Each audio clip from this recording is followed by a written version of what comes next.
biarkanlah kuasa kebangkitan-Mu nyata juga atas kami ya Tuhan. Dimanapun kami berada saat ini juga ya Tuhan, untuk kami di tempat ini ya Tuhan, kami percaya Bapa.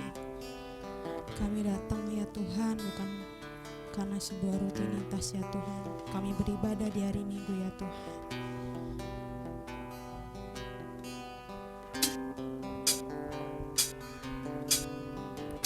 Saat ini kami membuka hati kami ya Tuhan. Biarlah kami menerima lawatan-Mu ya Tuhan, pemulihan-Mu ya Tuhan, harapan yang baru ada dalam hidup kami ya Tuhan. Kami sungguh bersyukur ya Tuhan untuk darah-Mu yang kudus ya Tuhan.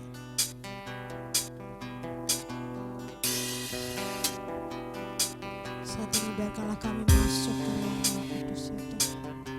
Biarkanlah kami menemukan-Mu hari ini ya Bapa. Terima kasih ya Tuhan.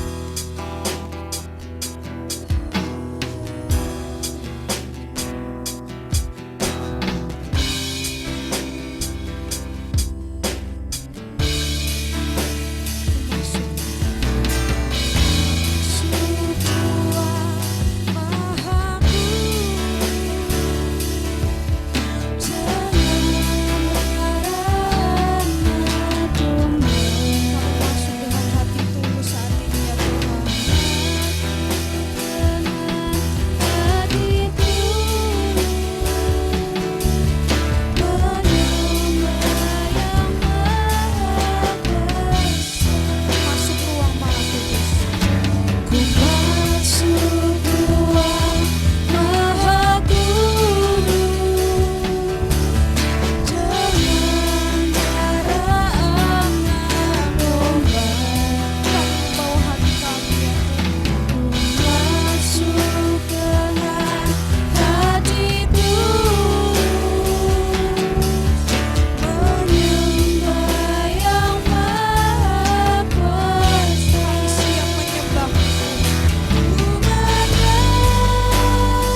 terus ya Tuhan. Terima kasih ya Tuhan. Terima kasih ya Tuhan. Terima kasih ya Tuhan. Biarkanlah jemaat saja yang menyanyikan Ku Menyembah.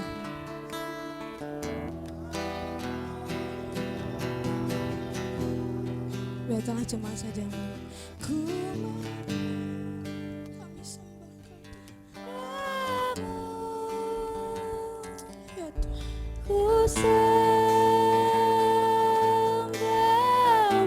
Kami sembah Kau Tuhan. Ku menyembahmu. Ku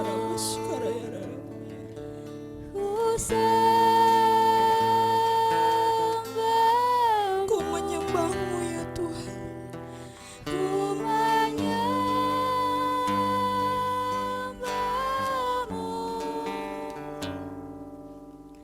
Ku sembahmu.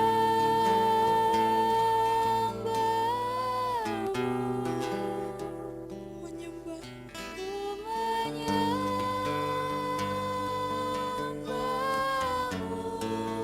Ya Tuhan Yesus. Ku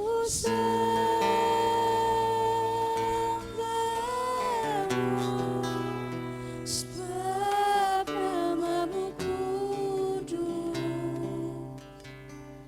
kudus Tuhan.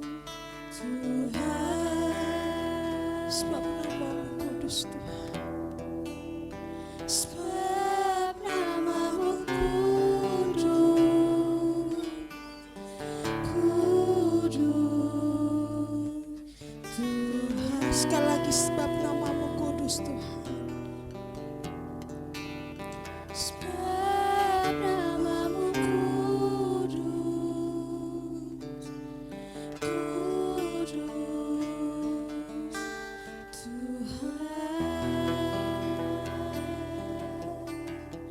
Biarkanlah musik tetap mengalami Tuhan. Terima kasih ya Bapa. Terima kasih untuk anugerah-Mu ya Tuhan. Terima kasih untuk karya salib-Mu ya Tuhan. Biarkanlah semangat kebangkitan-Mu nyata dalam hidup kami ya Tuhan. Kami tidak melihat berapapun kami ya Tuhan, tapi kami percaya ya Tuhan, satu persatu kami ya Tuhan, Kau menyentuh hati kami ya Tuhan. Berikan kami semangat yang baru ya Tuhan, harapan yang baru untuk kami boleh memuji, memuliakan nama-Mu lebih lagi ya Tuhan, tempat ini. Terima kasih ya Bapa. Hanya dalam nama-Mu kami ucap syukur dan berdoa.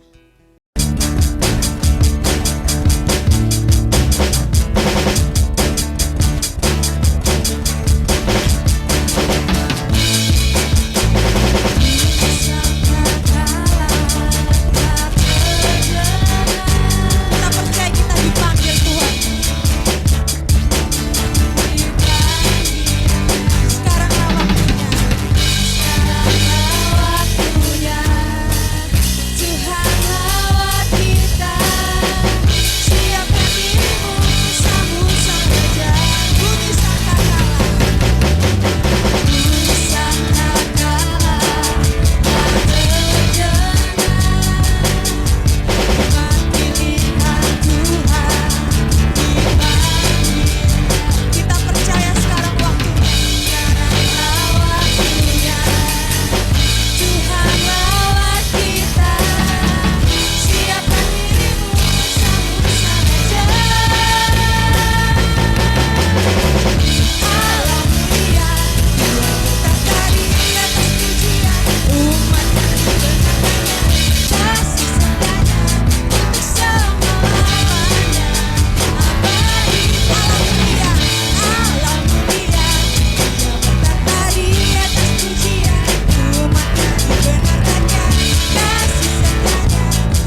Segalanya Engkaulah sumber harapan kami ya Tuhan.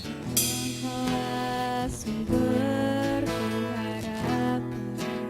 Kuasa-Mu yang menyembuhkan setiap penyakit kami saat ini ya Tuhan. Setiap kami yang beruban berat saat ini ya Tuhan. Kuasa-Mu ya Tuhan. Berkat kami ya Tuhan. Jiwaku pun berserah hanya kepadamu.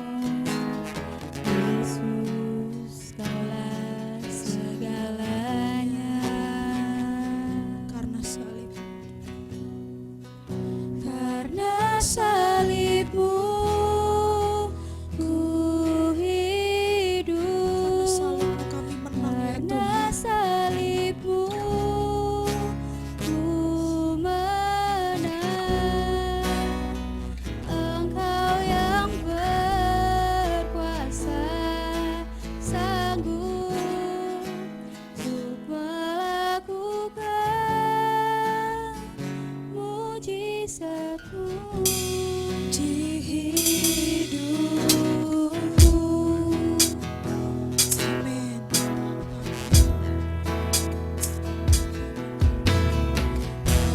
Hanya Tuhan di hidupku. Kami percaya ya Tuhan, kami menerima hidup yang baru di dalam-Mu ya Tuhan. Hidup yang baru. Darah-Mu menyucikan, pulihkan hatiku. Ku nyatakan Kaulah segalanya.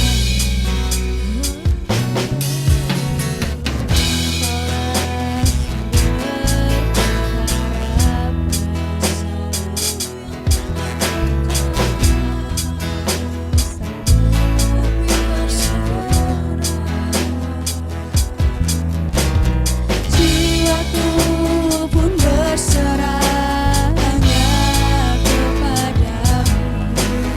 Yesus, Kaulah segalanya.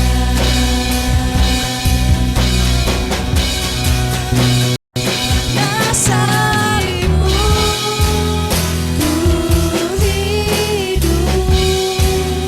Karena salib-Mu ku menang. Engkau yang berkuasa, sanggup untuk melakukan mujizat. Karena salib-Mu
Tuhan, Bapak, kami bersyukur Tuhan untuk hari ini. Terima kasih untuk kebaikan Tuhan. Terima terima kasih untuk anugerah Tuhan. Terima kasih untuk setiap pemeliharaan Tuhan yang kami rasakan dalam hidup kami. Sampai hari ini kami bisa berkumpul kembali. Kami bisa beribadah, membawa syukur kami, membawa pujian kami kepadamu Tuhan. Kami sungguh bersyukur untuk setiap pertolongan Tuhan. Hari ini Tuhan kami akan mendengarkan kebenaran firman-Mu Tuhan. Kiranya Tuhan menyertai kami, Tuhan menjamah hati kami. Biarkan firman yang kami dengarkan ini Tuhan boleh mengubah hidup kami. Biarkan firman yang kami dengarkan ini Tuhan boleh memimpin kami untuk hidup di dalam kebenaran. Biarkan firman yang kami dengarkan ini Tuhan memberikan kehidupan yang baru, nilai yang baru dalam hidup kami Tuhan. Sehingga akhirnya kami boleh mengalami pembaharuan dan akhirnya kami boleh menjadi sama seperti Engkau Tuhan. Terima kasih Bapa, dalam nama Tuhan Yesus. Hamba-Mu yang akan menyampaikan kebenaran firman, Tuhan urapi, Tuhan pakai sebagai alat-Mu Bapa. Terima kasih Tuhan, di dalam nama Tuhan Yesus, haleluya. Amin. Oke, silakan duduk kembali. Shalom, selamat Paskah gitu ya. Oke, hari ini kita akan merenungkan kebenaran firman Tuhan dari Yohanes pasal yang ke-20 ayat 1 sampai ayat yang ke-10. Dan tema yang akan kita renungkan hari ini adalah kuasa kebangkitan Kristus. Untuk itu saya ajak kita untuk langsung saja buka Alkitab kita di dalam Injil Yohanes pasal 20 ayat 1 sampai ayat yang ke-10. Kita akan baca bergantian, saya akan baca ayat yang ganjil dan saudara-saudara akan baca ayat yang genap. Kebangkitan Yesus. Pada hari pertama minggu itu, pagi-pagi benar, ketika hari masih gelap, pergilah Maria Magdalena ke kubur itu dan ia melihat bahwa batu telah diambil dari kubur. Ayat 2.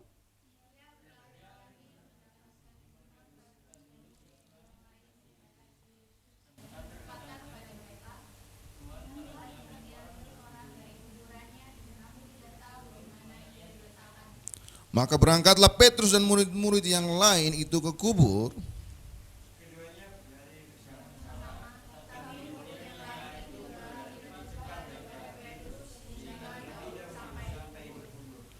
Ia menjenguk ke dalam dan melihat kain kapan terletak di tanah, akan tetapi ia tidak masuk ke dalam.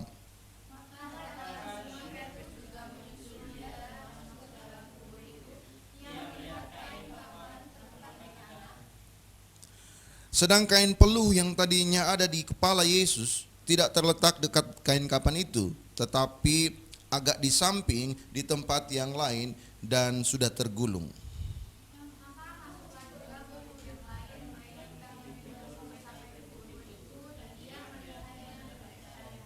Sebab selama ini mereka belum mengerti isi kitab suci yang mengatakan bahwa ia harus bangkit dari antara orang mati. Oke, kita baca ayat yang ke-7 dan sampai ayat yang ke-9 bersama-sama ya. 1, 2, 3. Sedang kain peluh yang tadinya ada di kepala Yesus tidak terletak di kain kapan itu, tetapi agak di samping di tempat yang lain dan sudah tergulung. Maka masuklah juga murid yang lain yang lebih dahulu sampai ke kubur itu dan ia melihatnya dan percaya. Sebab selama itu mereka belum mengerti isi kitab suci yang mengatakan bahwa ia harus bangkit dari antara orang mati. Haleluya. Saudara-saudara, kalau seandainya kita baca secara teliti terkait dengan ayat ini ya, dari ayat 1 sampai ayat yang ke-10 ini, pada pagi-pagi benar Maria Magdalena pergi ke kubur, di situ ya. Kemudian mendapati ternyata kuburnya sudah terbuka. Batu kubur yang besar itu sudah terbuka. Sebuah keadaan yang mengagetkan ketika Maria Magdalena sampai ke depan kuburnya. Ketika melihat batu yang besar itu sudah terbuka dan prajurit tidak ada lagi yang menjaga di situ. Sontak melihat itu apa yang terjadi, Maria Magdalena berpikir bahwa ternyata ada yang sudah mengambil mayat Yesus. Ketika merasakan seperti itu dalam hatinya, dia langsung lari kembali ke tempat komunitasnya dan dia kabari kepada murid-murid bahwa kemungkinan besar nih mayat Yesus sudah diambil nih. Mendengarkan hal itu, para murid-murid yang tadinya kabur mendengarkan apa yang disampaikan oleh Maria Magdalena, mereka pun langsung akhirnya pergi menuju ke kubur di situ. Nah, kalau kita baca secara teliti, bagaimana letaknya kain kafan, bagaimana letaknya kain peluh, itu menceritakan bahwa peristiwa terkait dengan kecurigaan pencurian mayatnya Yesus pada saat itu digambarkan secara teliti bagaimana bentuknya, terletaknya kain kafannya dan terletak kain peluhnya. Diceritakan kain kafannya ada di situ di tanah, tetapi kain peluhnya itu tergulung rapi di samping kain kafan gitu ya. Nah, kalau seandainya kita melihat apa maksudnya sebuah cerita dalam sebuah kisah ini yang digambarkan secara teliti terkait hal itu. Gambaran bahwa Maria Magdalena dan semua murid-murid yang mencurigai bahwa mayat Yesus dicuri telah diambil orang adalah sebuah gambaran yang menandakan bahwa sampai saat itu mereka belum percaya bahwa Yesus adalah Tuhan, bahwa Yesus adalah Mesias yang kuasa maut tidak bisa mengekang dia, kuasa kebangkitannya ada di dalam dirinya. Padahal Yesus sudah beberapa kali mengatakan bahwa dia adalah jalan kebenaran, mengatakan bahwa dia adalah roti hidup, bahkan dia mengatakan bahwa dia adalah kebangkitan dan hidup, gitu ya. Jadi maut tidak berkuasa atasnya. Tetapi ketika melihat Yesus di atas kayu salib, Yesus ditangkap, Yesus disiksa, dan akhirnya Yesus harus dikuburkan. Dan ketika mereka datang ke hadapan ke kuburnya pada pagi-pagi benar dan kuburnya sudah terbuka dan melihat bahwa kemungkinan besar mayatnya sudah tidak ada dan memiliki kecurigaan bahwa sudah dicuri, ini sebuah hal yang sungguh mengagetkan gitu ya. Sekian lama melayani bersama, sekian lama hidup bersama, sekian lama mendengarkan kebenaran yang disampaikan, sekian lama berjalan bersama-sama sampai pada titik ini harusnya menjadi titik yang krusial. Kalau seandainya dia ditangkap dan dia disalibkan, mungkin mereka bisa menyadari bahwa sebagai manusia dia akan mengalami hal itu. Tetapi ketika mencurigai gurunya sendiri, mencurigai tuannya sendiri, mencurigai rabinya sendiri, mayatnya dicuri orang, itu adalah hal yang cukup keterlaluan. Berarti apa yang sudah disampaikan selama hidup bersama-sama dengan Yesus tidak pernah masuk di dalam otak kepala mereka gitu ya. Nah, kalau melihat keadaan ini harusnya kita juga bisa merefleksikan ke dalam diri kita sendiri. Berapa lama kita menjadi orang percaya? Berapa lama kita ikut Tuhan? Berapa lama kita mendengarkan kebenaran firman Tuhan setiap hari? Berapa lama kita hidup dengan merenungkan firman Tuhan setiap hari? Tapi berapa banyak kita yang dalam kehidupan kita sebagai orang percaya dengan setiap kegiatan-kegiatan keagamaan yang kita lakukan, tapi kita tidak pernah mengenal kehendak Allah atau pikiran Allah atau kemauan Allah dalam hidup kita.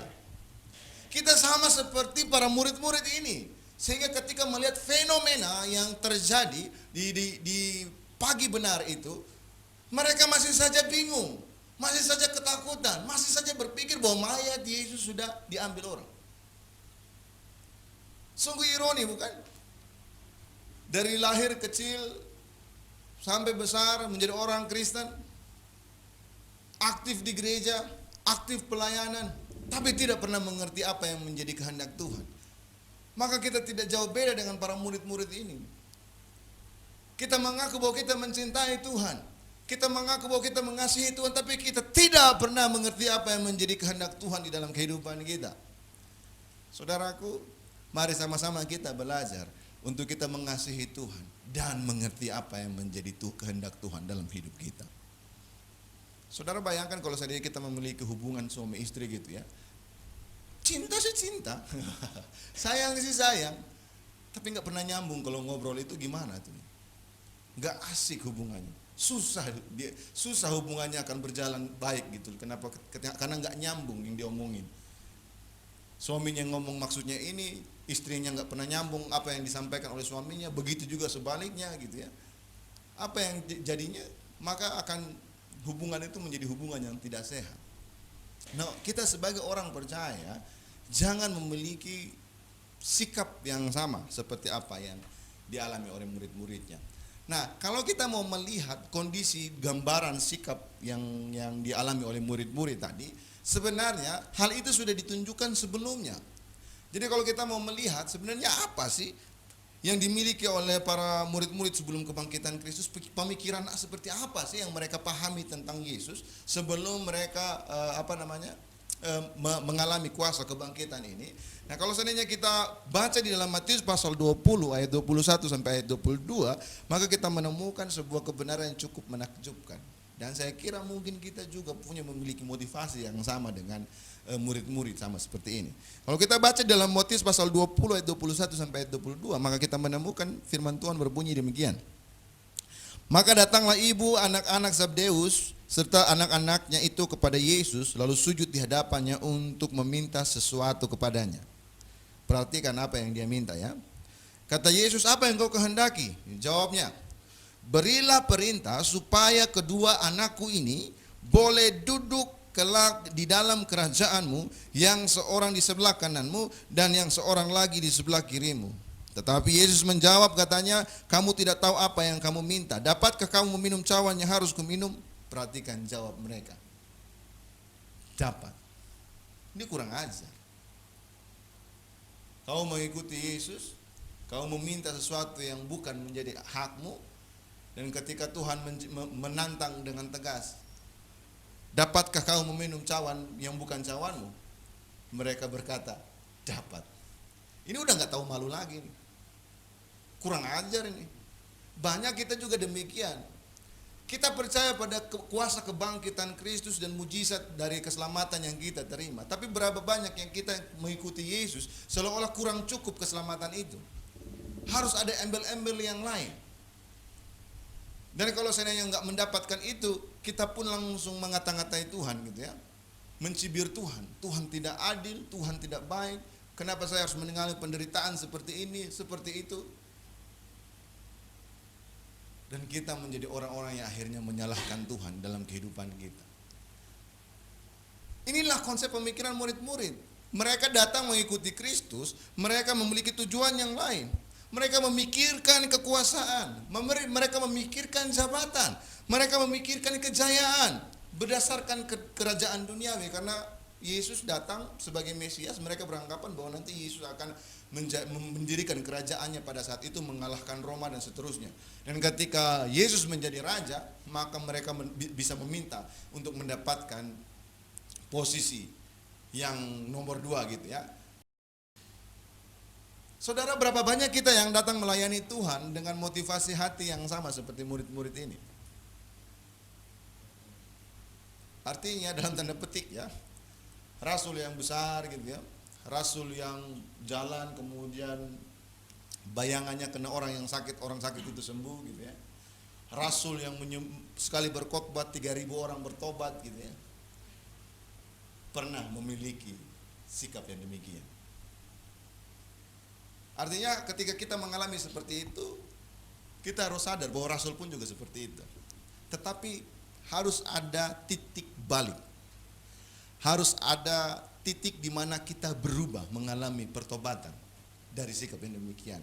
Semua peristiwa-peristiwa ini adalah sebelum terjadinya titik balik yang mereka alami. Motivasi yang salah, niat yang salah, ketulusan yang salah, yang ketika mereka datang melayani Yesus, mengikuti Yesus. Tetapi semuanya itu harus mengalami pembaharuan. Dan perhatikan, ketika kita merenungkan dari firman tadi dalam Yohanes pasal 20 ayat 1 sampai ayat yang ke-10 tadi, maka kita menemukan ada satu titik di mana mereka menjadi percaya. Yaitu apa? Ketika melihat kain kafan di tanah dan juga melihat kain peluh yang sudah di gunung. Ini sebuah tanda yang benar-benar kayak seolah-olah dapat pencerahan gitu loh. Dan Alkitab mencatat karena mereka melihat tanda itu, mereka akhirnya menjadi percaya. Nah, artinya kain kafan yang tergeletak dan kain peluh yang sudah di gunung ini memiliki makna tertentu yang dipahami secara terminologi Yahudi. Kita bahas yang pertama. Kain kafan. Kenapa awalnya mereka berpikir bahwa Yesus dicuri, tapi setelah melihat kain kafan dan kain peluh, mereka akhirnya menjadi percaya bahwa Yesus bangkit. Kenapa? Karena kalau orang yang nyuri mayat, mereka nggak akan lepasin kain kafannya di situ. Mereka akan bawa mayatnya pergi dengan kain kafannya gitu loh. Siapa yang mau repot-repot mau buka kain kafan di situ? Kemudian ambil mayatnya toh. Bau busuk kan? Hancur kan? Sudah 3 hari. Sudah bengkak dan mungkin sudah hancur kalau dalam tanda petik dalam tubuh manusia. Dan perhatikan ini, kain kafan dalam budaya Ibrani kuno itu membalut seluruh tubuh mayat dengan kain kafan. Kain kafan yang digunakan itu beratnya kurang lebih 500 gram gitu ya. Jadi dibalut seluruh tubuhnya, kemudian nanti ada simpul di atas dan simpul di bawah. Saudara-saudara lihat pocong. Nah, dalam konsepnya seperti itu. Siapa yang mau mencuri mayat dengan kondisi kuburnya sementara dijaga oleh para penjaga pada saat itu, kemudian membuka pelan-pelan semua kain kafannya itu, teliti satu-satu, dan habis waktu gitu loh. Tapi ini menandakan apa? Bahwa mayat Yesus tidak dicuri. Kalau mayat Yesus tidak dicuri berarti apa? Bangkit, gitu ya. Itu tanda yang pertama. Tanda yang kedua adalah kain peluh yang digulung. Kalau kita baca tanpa mengerti tradisi Yahudi, maka kita akan menganggap bahwa ini nggak punya makna apa-apa. Tetapi kain peluh yang digulung itu memiliki sebuah arti yang cukup khusus, dan orang-orang sana langsung tahu bahwa ini adalah tanda. Teman-teman, kalau seandainya waktu SD diajar makan sama guru gitu ya, pakai sendok, pakai garpu, misalkan gitu ya. Tanda kalau seandainya masih mau tambah lagi apa? Kalau seandainya kita mau makan lagi, maka sendoknya dibuka. Gitu ya, itu berarti tandanya masih mau lagi. Tapi kalau seandainya sudah selesai, ditutup. Ya, gitu ya. Itu sinyal. Nah, dalam terminologinya Yahudi, misalkan begini ya. Misalnya kalau seandainya makan, ada tuannya mau makan di situ, juru masaknya, juru makannya,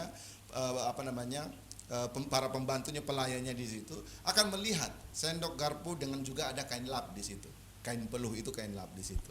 Nah, misalkan kalau seandainya si tuan itu selesai makan, kemudian dia lap tangannya semua, lap mulutnya, tangan, jenggotnya semua, kemudian dia gulung kain peluhnya dan kemudian dia lempar di meja, berarti dia sudah selesai makan. Dia pergi, maka semuanya akan dibereskan. Tapi kalau saya dia sudah selesai makan, kemudian dilakukan hal yang sama, lap mulutnya, menyeka mulutnya, tangannya, kemudian dia gulung lagi kain peluhnya, dan dia taruh di samping piring, dan dia pergi, pelayannya jangan datang untuk membereskan. Kenapa? Karena itu tanda bahwa dia akan datang kembali. Dan inilah tanda yang mereka tangkap, bahwa kain peluhnya Yesus yang tadi ada di atas kepalanya, digulungnya dengan rapi dan dia taruh di atas tempat di mana dia dibaringkan. Mereka langsung menangkap tanda Yesus bangkit, dia akan kembali. Dari situlah titik di mana terjadinya titik balik, murid-murid menjadi percaya bahwa apa yang selama ini mereka tidak mengerti menurut kitab suci tentang kuasa dan kebangkitan, akhirnya mereka mengerti. Jadi kita baca kembali ayat yang tadi, kita menemukannya begini. Sedang kain peluh yang tadinya ada di kepala Yesus tidak terletak dekat kain kapan itu. Kain kapan itu sudah terletak di tanah, ya. Tetapi agak di samping, di tempat lain, dan sudah tergulung. Jadi sudah dalam keadaan posisi yang rapi. Maka masuklah juga murid-murid yang lain yang lebih dahulu sampai ke kubur itu, dan ia melihatnya dan percaya. Dua tanda itu, kain kapan yang di tanah dan juga kain lampin yang sudah tergulung rapi yang ada di tempat yang lain. Ketika mereka melihat menjadi percaya, apa yang ditulis oleh Yohanes dalam keterangannya, sebab selama itu mereka belum mengerti isi kitab suci yang mengatakan bahwa ia harus bangkit dari antara orang mati. Nah, perhatikan ini baik-baik saudara-saudara yang kekasih. Seberapa lama kita menjadi orang percaya mengikuti Yesus, kita harus memiliki titik balik sehingga kita dapat mengerti dan percaya apa yang disampaikan oleh firman Tuhan dan kehendak Tuhan dalam hidup kita. Kalau kita tidak sampai pada titik balik itu sama seperti murid-murid ini, maka kita akan menjadi orang-orang yang hanya sebagai ahli Taurat saja, hanya menjadi seorang ahli agama saja, hanya menjadi seorang Kristen KTP saja. Kita bukan menjadi orang-orang percaya yang memiliki hubungan intim dengan Tuhan dan mengerti kehendak Tuhan dalam hidup kita. Dan itu celaka. Harus alami titik balik di dalam kehidupan kita, dalam iman kita, sehingga kita tidak binasa dengan apa yang kita anggap benar. Murid-murid menganggap apa yang mereka pikirkan itu benar, sehingga berani datang meminta posisi kepada Yesus. Tetapi ketika mereka menemukan tanda ini, terjadi titik balik di situ. Dan dia benar-benar adalah Sang Mesias. Nah, artinya apa yang bisa kita pelajari dari sini? Yang pertama, kita dapat pelajari bahwa kebangkitan Kristus membuktikan maut telah dikalahkan. Ketika Yesus mati di atas kayu salib, ditangkap, disalibkan dan mati di atas kayu salib, hopeless. Murid-murid kehilangan harapan.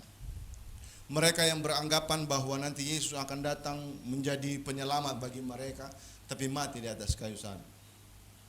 Tapi karena kecintaan kepada Yesus, walaupun harapan mereka putus, tapi mereka tetap mau merawat dan menjaga peninggalannya, yaitu kuburannya. Tetapi ketika mereka sampai pada kuburannya, melihat keadaan yang demikian, mereka sadar bahwa mereka salah. Ada harapan baru. Yesus yang tadi membawa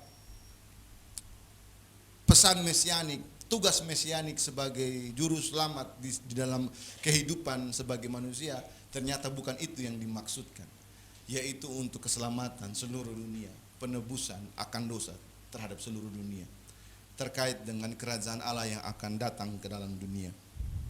Dalam 1 Korintus pasal 15 ayat 55 sampai ayat yang ke-57 berkata begini, hai maut, di manakah kemenanganmu? Hai maut, di manakah sengatmu? Sengat maut ialah dosa, dan kuasa dosa ialah hukum Taurat. Tetapi syukur kepada Allah yang telah memberikan kepada kita kemenangan oleh Yesus Kristus Tuhan kita. Yesus bangkit dari maut. Yesus hidup, menandakan bahwa maut tidak berkuasa lagi atas Yesus. Dan dengan demikian sebagai orang percaya ketika melihat hal tersebut, kita menjadi orang-orang yang harusnya tidak menjadi takut mati lagi. Saudara tahu ya, Petrus itu kan pengecut sekali. Ya, pengecut ya. Ketika dia mengikuti Yesus dalam iring-iringannya, kemudian ada seorang perempuan tua melihat dia dan mempertanyakan, bukankah kamu juga bagian dari Yesus, dari kelompoknya Yesus? Dan dia menyangkal Yesus gitu. Kenapa? Karena takut dia pun ditangkap dan dia terancam. Ya. Dan ingat loh, yang saya sampaikan ini sebelum pencurahan Roh Kudus. Tetapi ketika melihat Yesus bangkit, mendengar Yesus bangkit dan berjumpa kembali dengan Yesus, ada titik balik di situ yang kita bisa lihat. Dia kembali mengikuti Yesus. Walaupun dia tahu bahwa nanti kemudian hari pasti akan menjadi masalah. Kenapa? Karena peristiwa penangkapan Yesus dan penyaliban Kristus itu belum lama waktunya. Masih dalam ruang lingkup waktu yang sama. Kenapa? Karena kita hitung kan 40 hari itu Yesus dia di bumi gitu kan, setelah dia bangkit. Nah, dalam proses 40 hari itu Yesus ketemu dengan murid-murid. Artinya belum genap sebulan peristiwa penyaliban itu. Tapi Petrus yang awalnya pengecut itu mau kembali mengikuti Yesus. Berapa banyak orang yang ketika bertemu dengan masalah diajak lagi, ayo ke gereja. Aduh, nanti ada ketemu masalah lagi gitu ya. Sering kali kan kita begitu. Ketika ayo yuk kita pelayanan lagi, mau capek gitu. Enggak dihargai. Mau capek. Diomelin sama Bang Oni terus. Mau capek gitu ya. Dan akhirnya membuat kita enggak mau mengikuti Yesus. Perhatikan Petrus. Tantangan yang Petrus alami bersama-sama dengan Yesus adalah ditangkap. Yesus disalibkan. Dan mereka dikejar. Tapi apa yang Yesus lakukan? Ini sebelum pencurahan Roh Kudus. Ada kemauan untuk kembali. Nah, pertanyaan bagi kita punya enggak kemauan itu? Untuk kembali melayani Tuhan. Kita boleh gagal. Kita boleh mengalami banyak masalah. Kita boleh jatuh dalam dosa. Tapi pertanyaannya adalah ketika kita jatuh di dalam dosa, kita gagal, kita mau kembali enggak? Kita mau kembali enggak? Murid-murid menyadari bahwa Yesus berkuasa atas maut. Dengan demikian tantangan atau resiko apapun yang mereka harus terima, sekalipun itu adalah mereka menerjang maut, tidak masalah. Kenapa? Karena mereka pun akan dibangkitkan kembali bersama-sama dengan Yesus. Kita pun juga harus memiliki mentalitas yang demikian. Mengikuti Kristus resikonya pasti banyak. Mengikuti Kristus harus menyangkal diri, harus mikul salib, harus menghadapi tantangan. Ya. Tapi ketika kita menghadapi hal-hal yang demikian, apakah kita mau menyerah? Kemudian kita meninggalkan pelayanan? Kita mau menyerah, kemudian kita meninggalkan tugas dan tanggung jawab yang diberikan kepada kita? Kita harus mengalami titik balik itu, menemukan tanda itu ya, yang dilihat oleh para murid, kain kafan yang tergeletak dan kain peluh yang digulung rapi, menandakan bahwa Yesus bangkit, Yesus hidup, maut tidak berkuasa atasnya, dan itu memberikan mereka harapan baru untuk melanjutkan tugas dan tanggung jawab sebagai orang percaya, sebagai pengikut Kristus. Kemudian yang kedua, hutang dosa sudah terbayar lunas. Di dalam Roma pasal 6 ayat 23 berkata bahwa sebab upah dosa ialah maut, tetapi karunia Allah ialah hidup yang kekal dalam Kristus Yesus Tuhan kita. Upah dosa adalah akhir. Upah itu adalah akhir dari pekerjaan. Gitu ya. Ada kita yang dibayar dulu baru kerja. Kalau seandainya dibayar dulu baru kerja, itu namanya kasbon. Tapi pada umumnya namanya upah adalah setelah kamu selesai bekerja baru kamu akan diberikan. Nah, dosa, upah dosa adalah akhir dari pekerjaan yang kita terima dalam dunia ini, yaitu kematian yang kekal. Dan upah dosa yang kita emban itu ya, dosa itu ya, yang kita emban itu tidak dapat dibayar dengan apapun juga. Yesaya mengatakan bahwa perbuatan baik kita, kesalehan kita sama seperti kain kotor.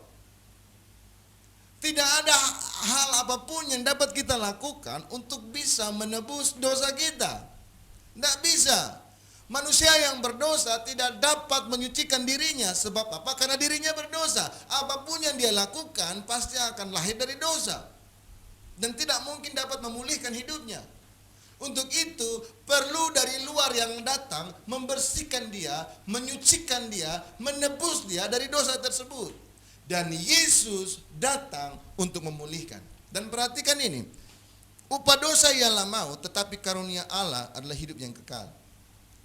Upah adalah ini, akhir dari sebuah proses pekerjaan. Sedangkan karunia menceritakan sebuah permulaan. Benar enggak? Upah itu adalah sesuatu yang diberikan pada akhir. Tetapi kasih karunia itu diberikan di awal. Pemberian yang tulus tanpa ada hitung-hitungan. Itu kasih karunia. Upah diberikan di akhir pekerjaan. Tetapi kasih karunia sebagai permulaan diberikan di awal. Untuk kita hidup. Dan kasih karunia itu adalah sesuatu yang tulus, yang tidak diperhitungkan. Di dalam proses perjalanannya kamu gagal, kamu lemah, kamu sakit, kamu capek, kamu letih, dan akhirnya kamu tersandung dan jatuh. Kasih karunia itu tidak akan pernah hilang selama kamu kembali berdiri dan berjalan. Kita mendapatkan kasih karunia, kehidupan yang kekal, diberikan sementara kita berada dalam dunia ini sebagai permulaan ketika kita percaya kepada Kristus, bukan di akhir. Nah, teman-teman yang lain, orang-orang dari iman yang lain, mereka berupaya untuk melakukan kesalehan supaya mendapatkan upah keselamatan di kemudian hari. Mereka melakukan kesalehan, mereka melakukan kebaikan, mereka membuat amal baik di dalam dunia ini supaya nanti akan ditakar, diukur sehingga mereka bisa masuk ke dalam kerajaan surga atau tidak. Tetapi perhatikan ini, kasih karunia di dalam Kristus Yesus diberikan kepada kita di awal. Jadi ini bukan tentang bagaimana kita hidup di dalam bagaimana kita bisa mendapatkan keselamatan. Tetapi ketika kita hidup di dunia ini adalah bagaimana kita bisa menghidupi keselamatan itu di dalam kehidupan kita sebagai orang percaya. Kita berbuat kebaikan bukan untuk mendapatkan keselamatan, tetapi kita melakukan kebaikan karena kita sudah diselamatkan dalam kehidupan kita. Dan perhatikan ini, kebaikan yang lahir dari hidup kita, dari hati kita, dalam sikap kita, dalam apapun yang kita lakukan dalam dunia ini, itu semua bukan bersumber dari diri kita, tetapi bersumber dari kekuatan, pemurnian, dari pekerjaan Roh Kudus dalam hidup kita yang membantu kita untuk menjadi lebih baik. Kalau teman-teman yang lain yang sana mereka melakukan amal baik dengan upaya mereka sendiri dan gak akan pernah bisa, selalu jatuh, selalu melakukan kesalahan, dan akhirnya harus ditakar kembali, harus diukur kembali kebaikan mereka. Tapi kalau kita enggak, kebaikan kita, perbuatan baik kita, kesalehan kita, perubahan budi kita dikerjakan oleh Roh Kudus yang bertahap dalam hidup kita, sehari demi sehari secara berkelanjutan dalam kehidupan kita, sampai akhirnya kita menjadi serupa dengan Kristus dalam hidup kita. Itulah kasih karunia. Keselamatan yang kita terima bukanlah upah dari jeripayah kita karena sudah melayani di gereja, sudah menjadi orang Kristen, sudah mengikuti kegiatan ibadah setiap hari Minggu. Enggak. Keselamatan yang kita terima karena sudah dibayar lunas oleh Yesus di atas kayu salib ketika kita percaya kepadanya. Kuasanya itu memulihkan kita, kuasanya itu menyembuhkan kita, kuasanya itu menyelamatkan kita dalam kehidupan kita. Artinya kuasa kebangkitan Kristus, murid-murid melihat bahwa Yesus bangkit. Dosanya diampuni, mereka sudah ditebus, mereka sudah diselamatkan, sehingga mereka tidak lagi pikir mengenai apa yang mereka akan lakukan dalam dunia ini. Perhatikan baik-baik dalam Matius pasal 20 tadi, mereka masih berpikir tentang kekuasaan, tetapi setelah mereka hidup melayani Kristus dan Kristus naik ke surga, terima pencurahan Roh Kudus, apa yang mereka alami?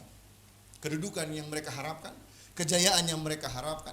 Enggak, mereka menjadi buronan. Kemana-mana dikejar, kemana-mana mereka ditangkap. Bahkan ketika mereka ditangkap, satu contoh aja ya, Petrus aja ya, mengalami hal yang sama dengan apa yang dialami oleh Yesus, yaitu disalibkan. Tapi Petrus mengatakan, saya tidak. Ini ya, perhatikan ya. Awalnya, apakah kalian mau minum cawan yang bukan milik kalian? Kemudian mereka bilang, ya, kami mau begitu. Tapi pada saat dieksekusi mati, Petrus meminta, saya tidak layak disalibkan sama seperti Kristus disalibkan. Untuk itu salibnya saya, kepala saya harus dibawa. Jadi Petrus disalibkan dengan arah kepalanya di bawah, bukan di atas sama seperti Yesus. Karena dia merasa tidak layak. Mati martirnya Petrus disalibkan dengan kepalanya di bawah. Itu yang terjadi. Terjadi perubahan di situ. Pola pikirnya, motivasinya, mentalnya. Terjadi perubahannya ketika mereka melihat tanda bahwa Yesus sudah bangkit. Tanda bahwa Yesus itu hidup. Tanda bahwa Yesus itu adalah Allah. Tanda bahwa dosa mereka sudah diampuni. Mereka tidak layak untuk sama seperti Kristus. Ketika menerima penyaliban, menerima penganiayaan yang mereka terima. Dengan sikap yang sangat rendah hati, memilih untuk disalibkan, kepalanya terbalik. Kemudian yang ketiga, kuasa kebangkitan Kristus menunjukkan bahwa Yesus adalah Allah. Yesus adalah Tuhan. Ini yang membuat murid-murid menjadi kagum, heran. Thomas ketika peristiwa ini terjadi, Thomas tidak ada ya. Kemungkinan besar Thomas tidak ada. Kenapa? Karena ketika mereka lagi sementara makan, Thomas mendengar bahwa Yesus sudah bangkit, dia nggak percaya. Dia bilang, sampai akhirnya saya bisa memasukkan jari saya kepada tangannya yang berlubang paku dan lambungnya itu, baru saya percaya. Sementara Thomas ngomong kayak begitu, tiba-tiba Tuhan muncul di hadapan Thomas dan menyerahkan tangannya. Silahkan ditusuk dan periksa. Saya sudah bangkit. Apa yang Thomas alami pada saat itu? Dia tersungkur dan dia menyatakan bahwa Yesus adalah Tuhan. Ya Tuhanku, ya Allahku, itulah kata yang disampaikan oleh Thomas kepada Yesus. Kebangkitan Yesus membuktikan bahwa dia adalah Allah. Paulus mengukuhkan itu di dalam Roma pasal 1 dan Roma pasal 9. Di dalam Roma pasal 1, Paulus menyampaikan kepada jemaat di Roma, dan kita harus tahu ya, kondisi jemaat di Roma ini adalah ada banyak orang Yahudi yang merantau di sana, ada orang Yunani yang ada di sana, ada orang Roma ada di sana, bahkan ada orang Yahudi yang sudah lahir besar di sana. Gitu ya, mereka yang ada di sana. Jadi ketika Paulus menyampaikan tentang kebenaran ini untuk menjelaskan terkait dengan keilahian Yesus datang untuk menyelamatkan orang-orang yang di luar dari Yahudi, bahkan kepada orang-orang Yahudi juga. Nah, di dalam ayat di pasal pertama pembukaan kitabnya ini, suratnya ini kepada jemaat di Roma, Paulus mengatakan begini. Dan menurut Roh Kekudusan dinyatakan oleh kebangkitannya dari antara orang mati bahwa ia adalah anak Allah yang berkuasa, Yesus Kristus Tuhan kita. Dia menyatakan bahwa Yesus Kristus adalah Tuhan kita di dalam kebangkitannya. Kalau Yesus mati dan Yesus nggak pernah bangkit, maka Yesus tidaklah berbeda dengan manusia biasa. Tapi karena kebangkitan dia, ini adalah yang membedakan bahwa Yesus berbeda dengan manusia yang biasa. Ini adalah sebuah tanda yang dimana akhirnya membuat murid-murid menjadi cerah pemikirannya, melihat bahwa ini adalah Tuhan. Yesus ini adalah Tuhan. Membuat iman mereka ada harapan baru dalam diri mereka. Dan ketika melihat kain peluh yang dilipat, yang ditata rapi seperti itu, mereka langsung menyadari bahwa Yesus akan datang kembali kepada kita. Dan enggak berapa lama. Di dalam Injil yang lain mengatakan bahwa akhirnya Yesus menampakkan diri kepada Maria Magdalena. Maria dan Maria Magdalena pada saat itu. Dan apa yang disampaikan di situ? Pergilah dan sampaikanlah kabar ini kepada murid-murid. Kita hidup di zaman yang mana kasih karunia itu sudah berlaku. Artinya apa? Perjumpaan dengan Kristus bukan hanya sampai antara kita dengan Kristus, tetapi memberitakan kabar baik ini juga kepada orang-orang yang membutuhkan itu. Berapa banyak kita menjadi orang percaya yang secara eksklusif, Kristus itu hanya buat diri kita saja. Kita yang sudah bertemu dengan Dia, Tuhan yang benar, Tuhan yang jelas, Dia sudah menyatakan diri kepada kita. Dia menyuruh kita pergi, jadikanlah segala bangsa muridku. Baptislah mereka dalam nama Bapa, Putra dan Roh Kudus, dan ketahuilah bahwa aku akan menyertai engkau sampai akhir zaman. Kepada Maria Magdalena, setelah berjumpa Maria dan Maria Magdalena berjumpa dengan Yesus ketika di dalam kubur, apa yang Yesus katakan? Pergi dan sampaikan itu kepada yang lain. Hari ini mari tangkap panggilan ini. Pergi, beritakan itu kepada yang lain. Ketika kita mengenal Kristus, bertemu dengan Yesus, pergi, beritakan itu kepada yang lain. Untuk itu saudaraku yang kekasih, mari kita sama-sama belajar. Sebagai orang percaya, kita harus mengalami Kristus secara pribadi, sehingga dapat mengalami kuasa kebangkitan. Mereka sudah mengikuti Yesus sekian lama, tetapi momen ketika mereka melihat kebangkitan Kristus dengan kain kafan yang tergeletak di tanah dan kain peluh yang sudah tergulung rapi itu, memberikan sebuah charge bagi mereka, pencerahan bagi mereka, tanda bagi mereka untuk mengalami putaran balik dalam hidup mereka. Kita semua harus mengalami itu, mengalami Yesus secara pribadi dan mengalami titik balik itu dalam kehidupan kita, sehingga kita bisa menjadi orang percaya yang sungguh-sungguh dapat melayani Tuhan dan bisa mengalami kuasa kebangkitan Kristus dalam hidup kita. Untuk itu, mari kita sama-sama belajar bahwa kuasa kebangkitan Kristus membuktikan bahwa maut telah dikalahkan. Dan kuasa kebangkitan Kristus menyatakan bahwa hutang dosa kita sudah dibayar lunas. Dan kuasa kebangkitan Kristus menunjukkan bahwa Yesus adalah Allah, Tuhan yang hidup. Mari kita menjadi orang percaya yang benar-benar mengalami Yesus secara pribadi dan menangkap panggilan itu, mengalami kuasa kebangkitannya dan memberitakan itu kepada orang-orang lain. Mari sama-sama kita tundukkan kepala, kita satu di dalam doa. Bapa yang baik, terima kasih Tuhan untuk firman Tuhan hari ini. Kami boleh dapat belajar, kami boleh dapat mengerti, kami boleh mengetahui kebenaran firman-Mu Tuhan, di dalam ketika kami menghayati Paskah hari ini Tuhan, menghayati kebangkitan Kristus pada hari ini Tuhan. Kebangkitan-Mu menunjukkan bahwa Engkau adalah Tuhan kami Tuhan. Kebangkitan-Mu Tuhan memimpin kami untuk menyadari bahwa kuasa maut sudah dikalahkan, sudah dipatahkan. Dan kebangkitan Tuhan telah membayar lunas dosa kami Tuhan. Dan biarkan kami hidup mengalami titik balik untuk hidup sebagai orang percaya. Apapun itu menjadi resiko kami, tantangan yang harus kami hadapi. Kami tahu kami berjalan bersama-sama dengan Tuhan. Kami tahu kami berjalan bersama-sama dengan Allah yang hidup. Kami tahu bahwa Tuhan tidak pernah meninggalkan kami.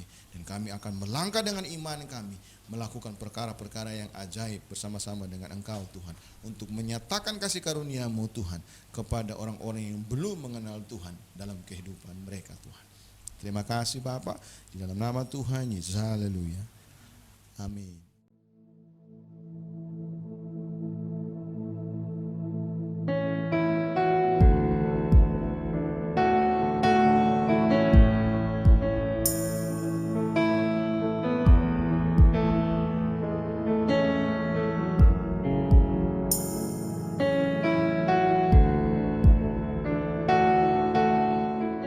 Shalom jemaat yang dikasihi Tuhan, selamat hari Minggu. Kami mengucapkan selamat datang dan selamat bergabung kepada jemaat Tuhan yang baru pertama kali ikut beribadah bersama kami di Shine Surabaya.